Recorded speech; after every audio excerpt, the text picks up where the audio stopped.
Friends, welcome to the Joan and Edgar Booth Theatre.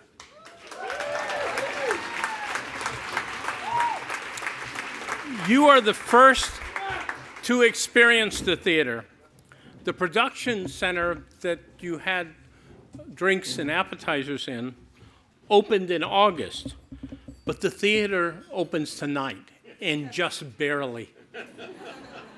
I want to begin by thanking Walt Meisner. Walt and his construction team for making this dinner possible. We were trying to decide whether we were going to order hard hats or not, and we decided we were going to make it without them. I also want to thank Christine Wynn. Christine, for the wonderful work her team has done to stage this dinner. And they did wear hard hats when they came in to look at it. And it was just a few days ago. We are joined by faculty and students from the School of Theater who are occupying the balcony seating and entertaining us. Welcome and thank you. We also have many special guests this evening, including some of the School of Theater's most influential alumni. I'd like to give special recognition to Stuart Lane and Bonnie Comley. Where's Stuart? Stuart's right here. You will note that on the plaque on the wall, the stage is named after their generous support of the school. Thank you. And alumnus Luyan. Where is Luyan? Right here. Yes. Luyan is CFA alum, well known as an actress and producer in China. And she's also the wife of Trustee Hugo Shan. She has named the lobby of the theater, and you'll see that when we go out there. Thank you. And there are many, many others who have supported this project. But our most distinguished guest is Joan Booth, who I'm looking at right here. Joan, for whom the theater is named. Joan is Jan Zide's mother and is joined by her son, Charles Booth. Jan and Steve are here with their children, Justin, Caroline, and Lauren. And, you know, Steve and Jan and Joan, I have heard countless times in the last few months the bar that Steve has raised for sons-in-law in terms of how they honor their mothers-in-law. And Steve, we've decided collectively we're not going there. But it is just an amazing honor to have you here. During the evening, the leadership of the School of Theater and the College of Fine Arts will have an opportunity to tell you about the importance of the theater to their programs. I want to begin the evening by just emphasizing the importance of the Booth Theater to Boston University as a whole. It begins with the importance of the arts to our entire university community. In a world that is really torn apart by politics and ideologies, the arts are an unbreakable thread of our conscience that touches us and connects us with what it means to be human. The arts have an important place in society and also a very important place in a university. We have wonderful programs in the College of Fine Arts filled with talented students and faculty who can bring the arts to the whole community. The Booth Theater broadcasts to our community and to the city of Boston via a great big sign that we value the arts as a critical part of the Boston University experience. I want to thank the Board of Trustees, the members who are here tonight, for supporting the move of the School of Theater from its site on Huntington Avenue to this new magnificent home, both the production facility and the theater. I also want to thank Gene Morrison, our university provost, and Gary Nixon, Senior Vice President of Operations, for their leadership in getting us this marvelous result. And now I'd like to welcome Jim Potosa, Director of the School of Theater. Jim?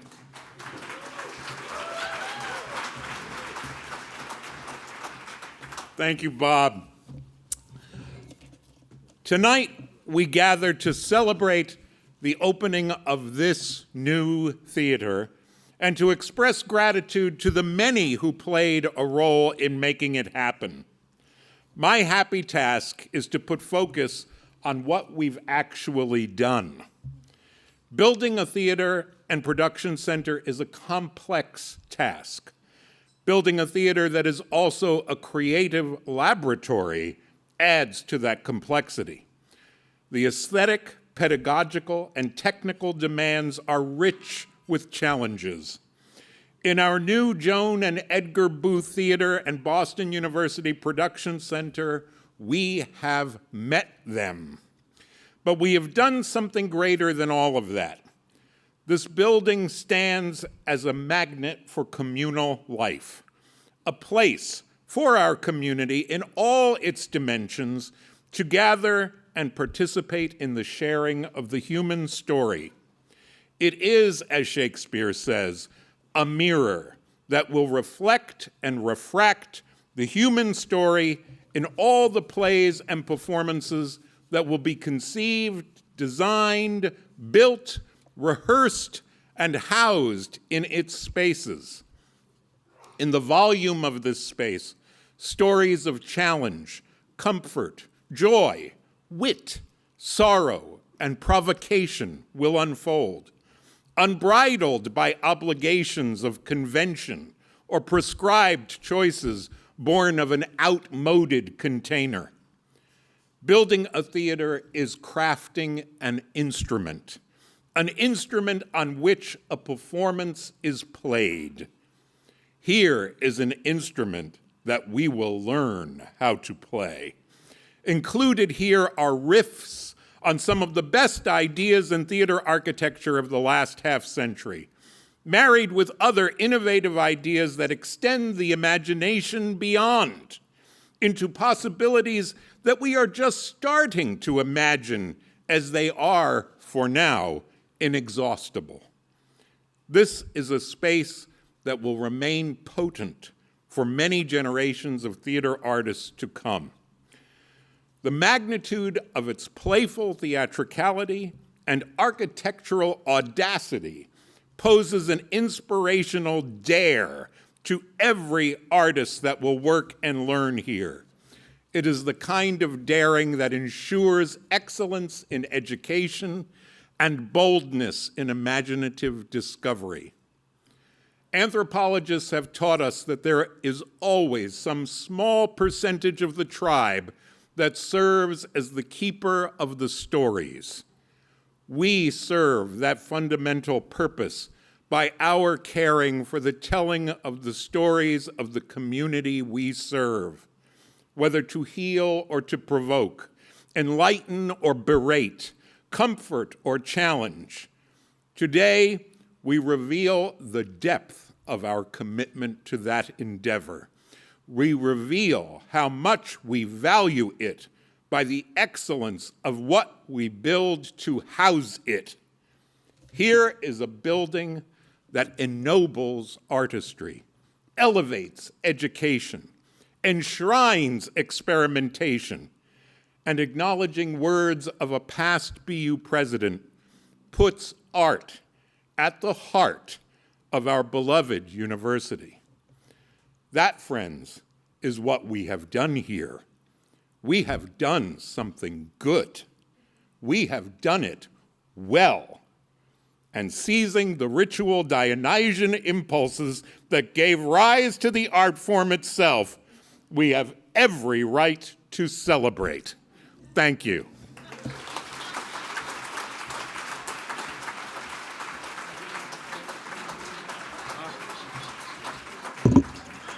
So should I declare a recess after Act One? No, Jim, that was magnificent. This building was architecturally designed by Elkis and Manfredi, a well-known Boston architectural firm.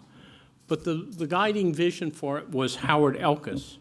Howard was very excited to take on the project because he understood the statement that Boston University was making, constructing it on this site on Commonwealth Avenue.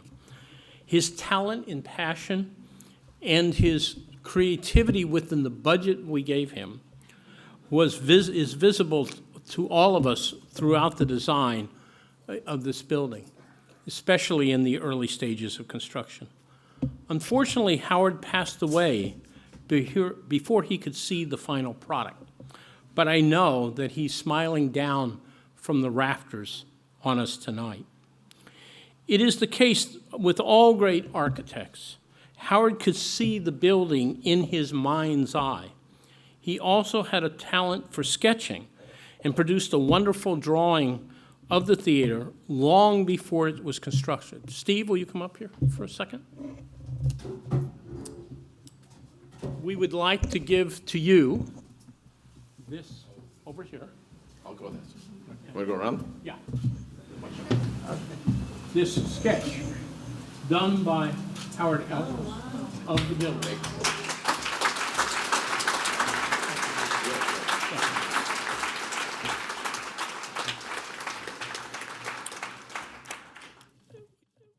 I hope it'll be something that you will remember the building by and the commitment you made when the building was just a dream, not much more than that sketch. I also remember talking to Jan and Steve early in this process and commenting later. I sent Steve a text message with the picture, said, "Steve, it's a lot bigger than we imagined." With that, I hope you enjoy the main course, and we'll be back later. Thank you. And it's my pleasure to invite Lynn Allen, the interim dean of the College of Fine Arts, to come up and make a few remarks. Lynn?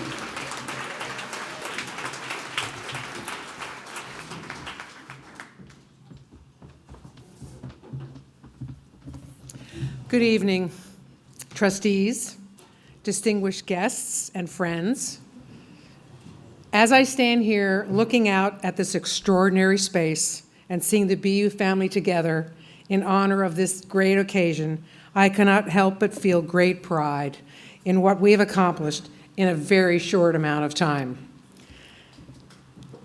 We have turned the idea into state-of-the-art artistic home for the entire School of Theater. This is a historic day for BU, but also for the College of Fine Arts. What will occur in this space in the years to come will be nothing short of life-changing for our theater students. It will also change and enrich the lives of BU students, faculty, and staff as they walk from East Campus to West Campus, experience outdoor performances on the Booth Plaza, visit the gallery next door, and experience the marvel of creative theatrical expression in the heart of the BU campus. The stunning piece of architecture invites every student and every faculty member to connect and experience the excellence of our theater program. I am speaking because there's a lot of people I need to thank, of which, of course, Bob already did, but I'm going to repeat them because I really feel it in my heart. None of this would have been possible without Trustee Steve Zide and his wife, Jan.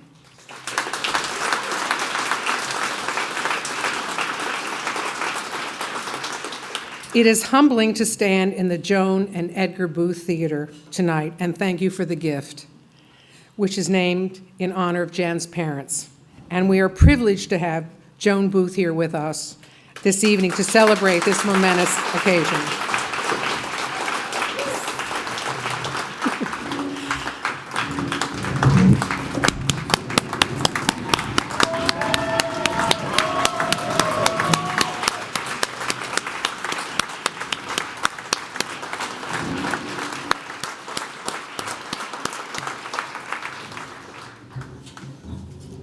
Yeah, that's a tearjerker moment.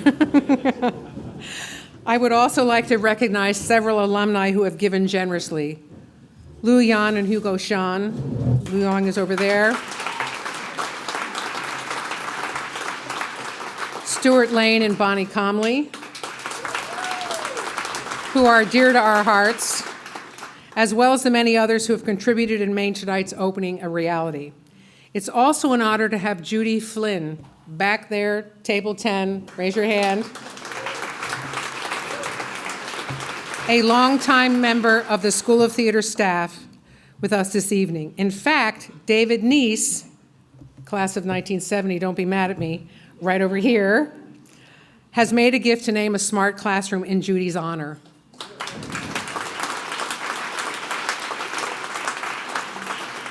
And I cannot forget Nina Tassler, who has not only contributed, but been an active participant in generating closer ties with our alumni. As interim dean, I couldn't have done anything without her support.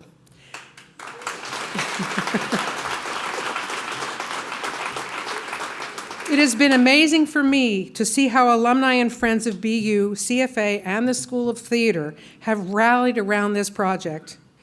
I feel very close to all those who have contributed, and I met a lot.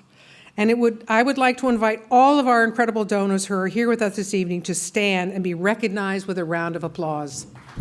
Up, up, Stuart, up.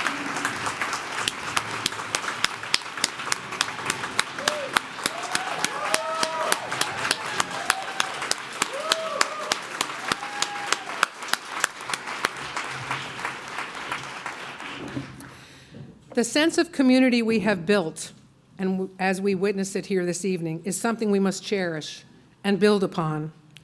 In today's climate, and I don't mean the weather, the need to build community is stronger than ever. What we build, both educationally and artistically, here at CFA and at BU, will carry an enduring legacy. This magnificent space connects our past to the present and makes us giddy with the excitement for our future. Thank you again, and enjoy the evening.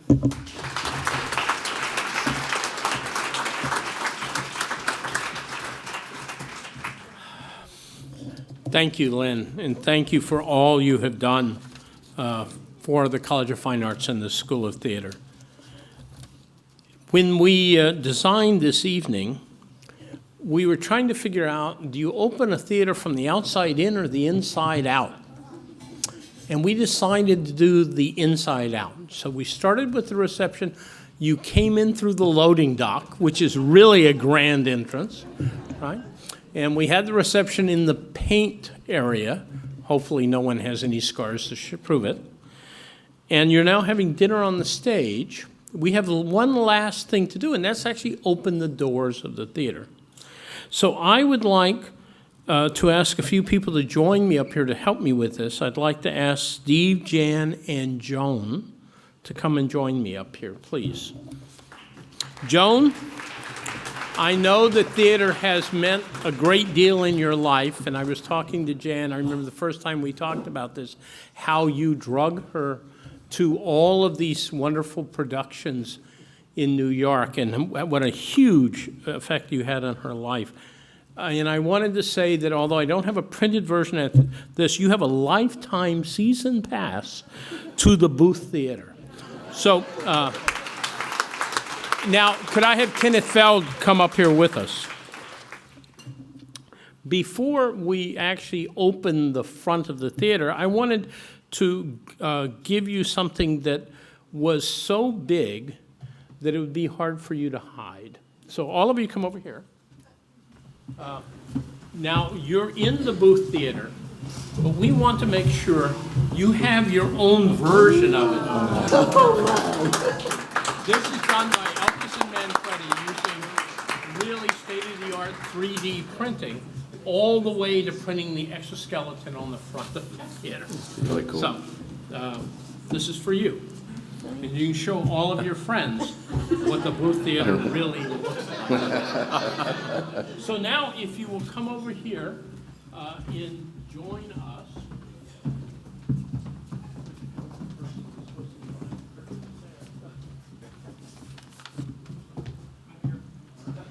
Okay, now I need several people on this side and several people on this side. And you gotta grab the curtain, and you're gonna pull the curtain back. And if this works well, we'll get out. If not, it's not. Go. In the theater.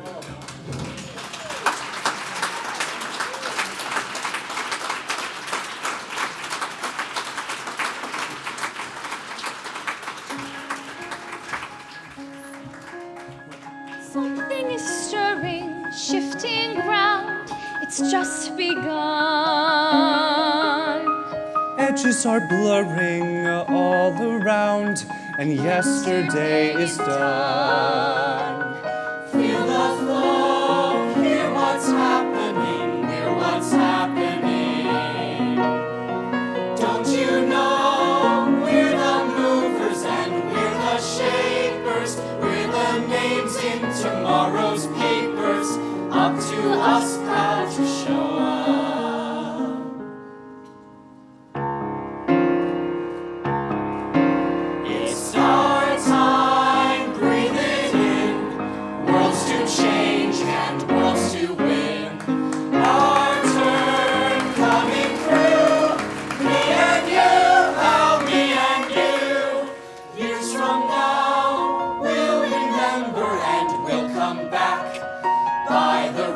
stop and hang a plaque.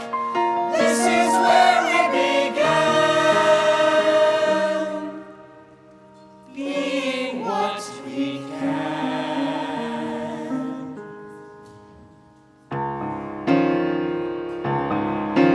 It's our heads on the block. Give us room and start the clock. Our dreams coming true. Me and you, pal, me and you. Me and you, me and you, me and you.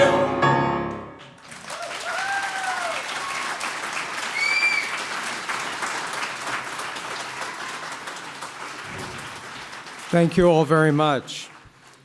Again, I'd like to make a toast, and I can't thank Jan and Steve Zide enough for their naming gift of the Joan and Edgar Booth Theatre.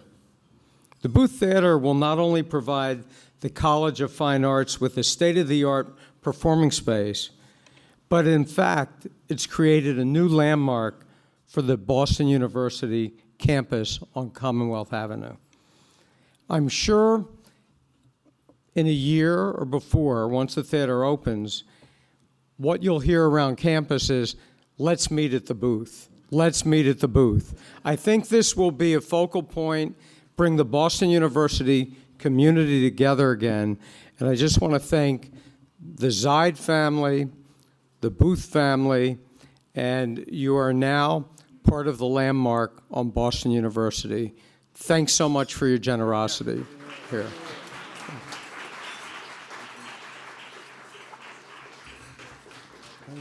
Come up or you want? Yep. Steve, would you like to make some remarks?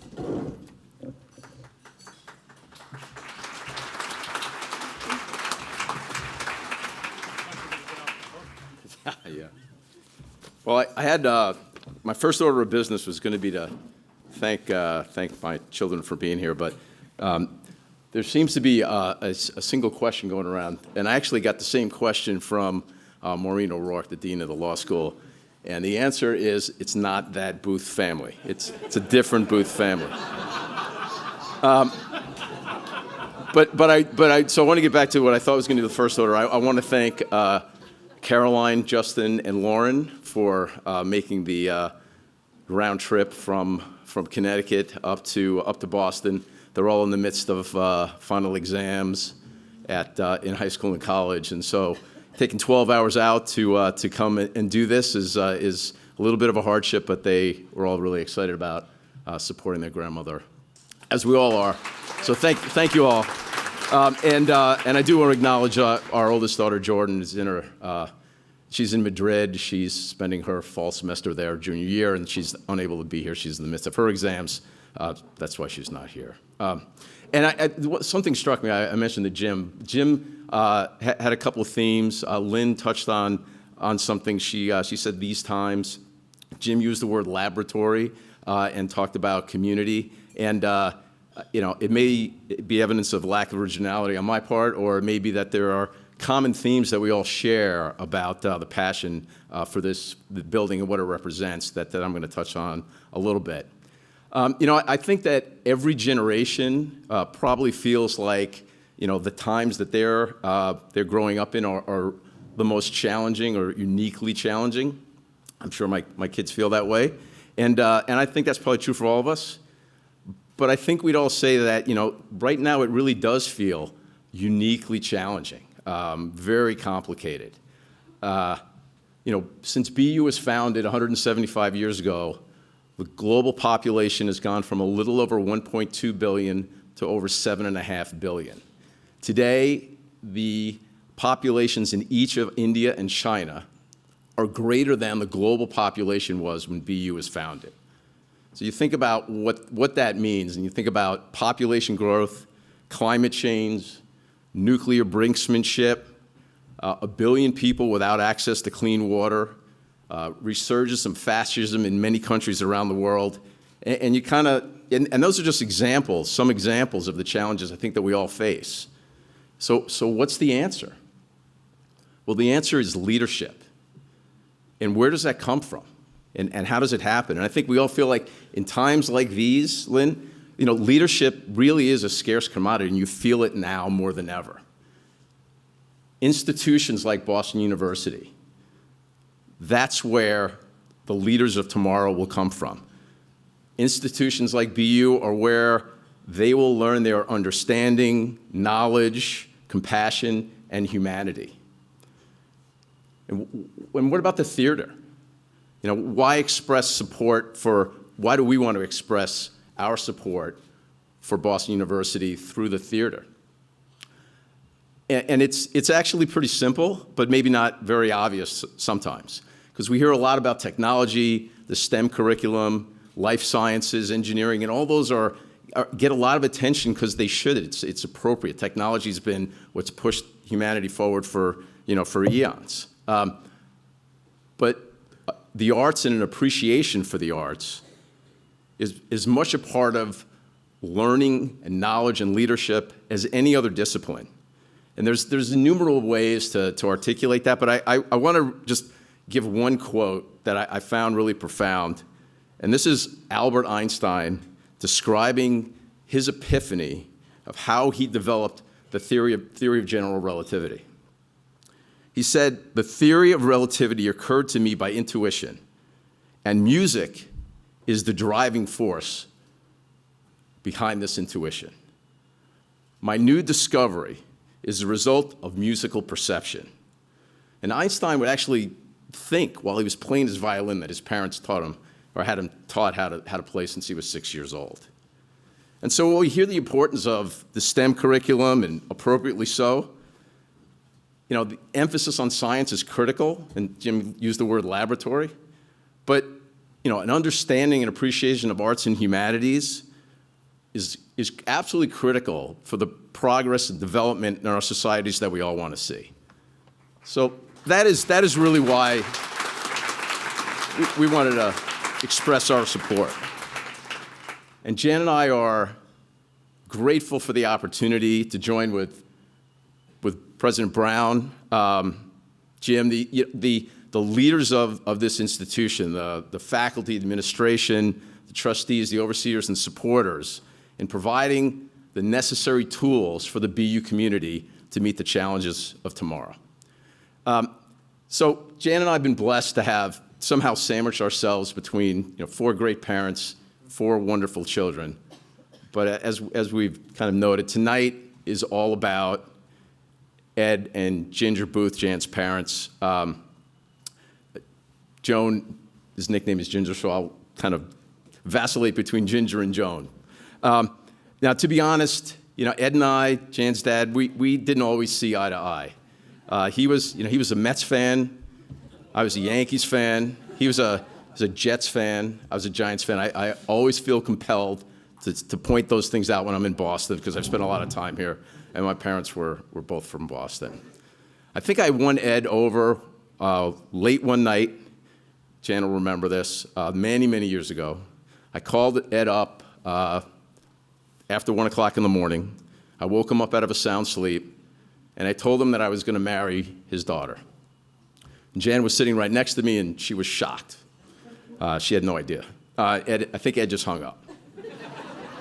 Now, as I reflect, I don't know if I actually won him over that night or later when we actually got engaged, but it had something to do with it. And what struck me from the very beginning when I met Joan and Ed was their passion for the theater. They've been avid and dedicated theater people for as long as I've known them, and obviously before that.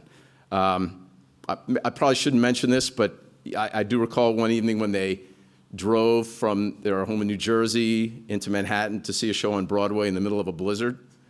And I know I probably shouldn't mention, Ginger, that they had to be pulled out a snowbank with a tow truck on the way home. But this is something we're passionate about. Members of the Circle and Square Theater, the New York Ballet, and countless other theatrical organizations for decades. And they passed their passion for the theater on to Jan, and I guess a little bit rubbed off on me also. So it is with great appreciation and an enormous amount of love that Jan and I say to Ed and to Joan, thank you, and we love you. Thank you.